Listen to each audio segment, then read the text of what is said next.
صلی علی محمد آل محمد۔ ابھی ہمیں دنیا کفر کے میزائل نظر آ رہے ہیں، دنیا کفر کے کمپیوٹرز نظر آ رہے ہیں، دنیا کفر کی پتہ نہیں کون کون سے اسلحے ہمیں نظر آ رہے ہیں، تو ہم سوچ رہے ہیں ہمارے امام تشریف لائیں گے، ہوگا کیا؟ کیوں سوچتے ہیں؟ پچھلی دفعہ جب حجت خدا آئے تھے ان کے پاس کچھ نہیں تھا، سامنے والوں کے پاس سب کچھ تھا اپنے زمانے کے اعتبار سے، پھر بھی کچھ نہیں ہوا تھا، حجت خدا کو جیت حاصل ہو گئی تھی۔ ابھی بھی یہی ہونا ہے۔ مثلا میں تو بہت مطمئن ہوں اس بات کے اوپر کہ مثلا مولا تشریف لائیں، مجھے تقریباً یقین ہے کہ جو بہت بڑے بڑے سائنٹسٹ ہیں ان کو مولا کا عاشق بننے میں دیر نہیں لگے گی، فوراً مان لیں گے مولا کو۔ کیوں؟ اصل ایک دفعہ ایسا ہو جائے مولا ان سے پوچھیں تم 30 سال سے کیا تحقیق کر رہے ہو، وہ کہ میں 30 سال سے یہ تحقیق کر رہا ہوں، امام کہیں اس کا حل یہ ہے، اب بتاؤ تمہارے پاس علم زیادہ ہے میرے پاس زیادہ ہے، ختم ہو گئی داستان۔ یہ تو کوئی مشکل کام ہی نہیں ہے، یعنی میں سوچتا ہوں یہ مشکل نہیں ہے کہ امام تشریف لائیں گے تو کیسے ہوگا، لوگ کہاں سے آئیں گے، اسلحہ کہاں سے، نہیں، یہ مشکل نہیں ہے، مشکل صرف ایک ہے، میں امام کا ساتھ دوں گا یا نہیں دوں گا، بس، اور کوئی مشکل نہیں ہے۔ کہ یہ خدا اور اس کی حجت کا معاملہ ہے، ہم کون ہوتے ہیں بیچ میں کہنے والے؟ وہ کوئی، میں نہیں کہہ رہا کہ وہ تشریف لائیں گے معجزات دکھانا شروع کر دیں گے، معجزوں کے ذریعے ساری دنیا بدل جائے گی، نہیں، معجزے کی ضرورت بھی نہیں پڑے گی۔ درود بھیجیے گا محمد والے محمد۔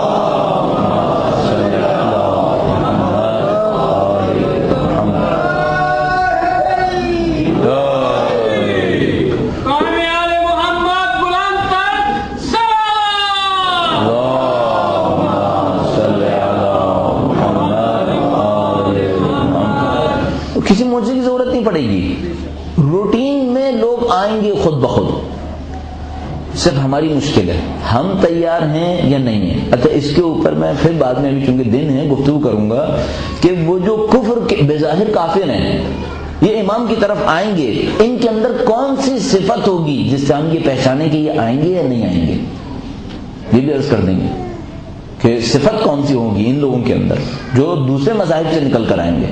ابھی ہم اپنا سوچتے ہیں صاحب ہمارے ساتھ معاملہ کیا ہے، دوسروں کو تو یہ مسئلہ ہوگا نا کہ انہوں نے امام کا نام نہیں سنا، ہم نے تو بچپن سے سنا ہے۔ دوسروں اور ہم میں ایک بہت بڑا فرق ہے، اہل سنت مانتے ہیں، وہابی مانتے ہیں، دوسرے فرقے مانتے ہیں، سب مانتے ہیں، ہم میں اور ان میں وہ ایک فرق ہے، وہ یہ کہ وہ کہتے ہیں کہ وہ ابھی پیدا ہوں گے، ہم کہتے ہیں کہ حاضر و ناظر ہیں، یہ ہمارا ان کا فرق ہے۔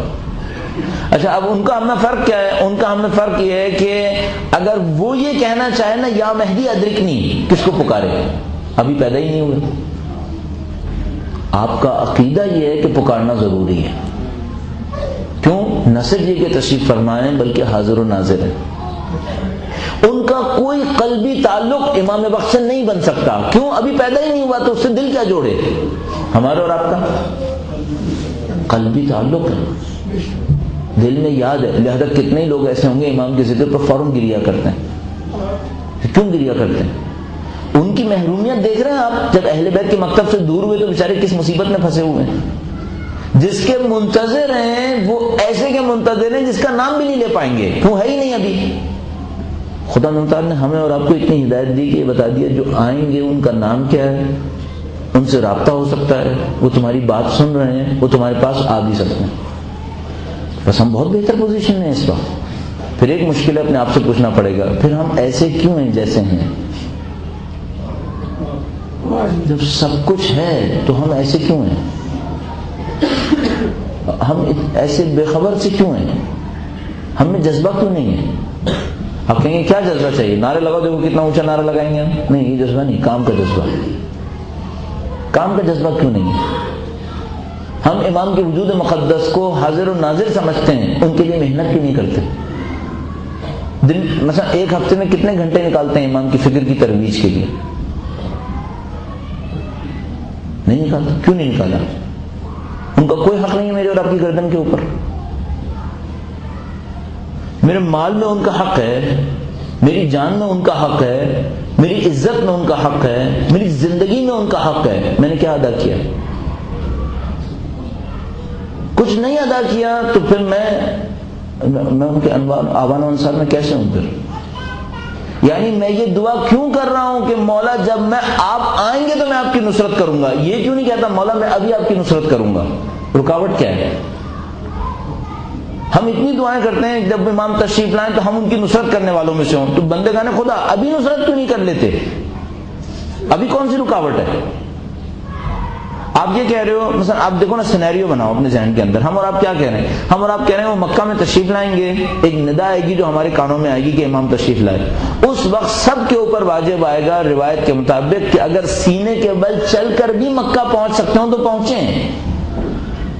ہوگا یہ بتاؤ، ابھی پہنچنے کا حکم نہیں آیا، لیکن کیا یہ کہا ہے کہ جہاں ہو وہاں پہ کوئی کام نہ کرو؟ وہ تو مسلسل کہہ رہے ہیں کہ کرو.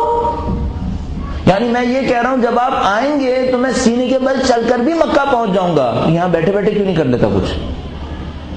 ان کی نصرت کے لیے وقت کیوں نہیں نکالتا؟ اچھا، اب ممکن ہے آپ کے ذہن میں یہ ہے کہ بھئی ہمیں یہی سمجھ میں نہیں آ رہا کہ ہم کریں تو کیا کریں. ممکن ہے آپ یہ کہیں بھئی ہمیں یہی سمجھ میں نہیں آ رہا کہ اگر میں امام کی نصرت کرنا چاہتا ہوں تو کروں کیا.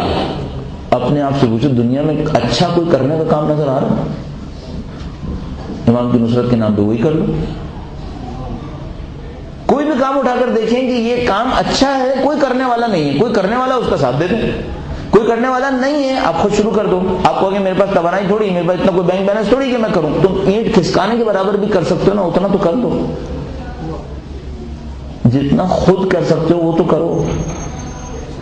بس ہم فرض کریں مجھ سے کوئی کہے کہ بھئی آپ کیا کر سکتے ہیں ہم لوگ. ہاں ٹھیک ہے، مثلا یہ سوچیں اگر پاکستان بھر میں اہل بیت کی فکر پہنچانے کا بندوبست کیا جائے، کتنے مبلغ چاہیے؟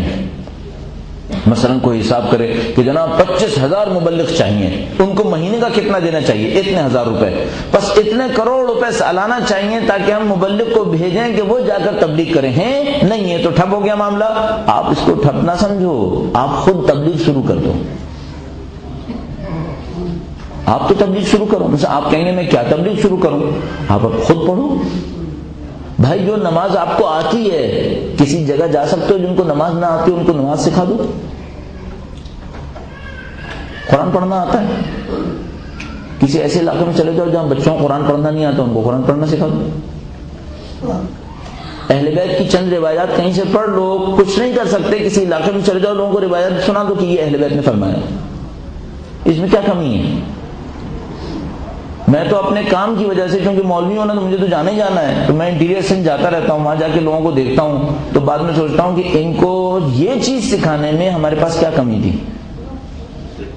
مثلا جا کے دیکھتے ہیں نماز نہیں جانتے، نکاح بھی سننی پڑھ رہے ہیں، دفنا بھی سننی رہے ہیں، سب کام غلط ہو رہا ہے اس اعتبار سے. صحیح ہے. ان کو نماز سکھانے میں کیا جانا تھا؟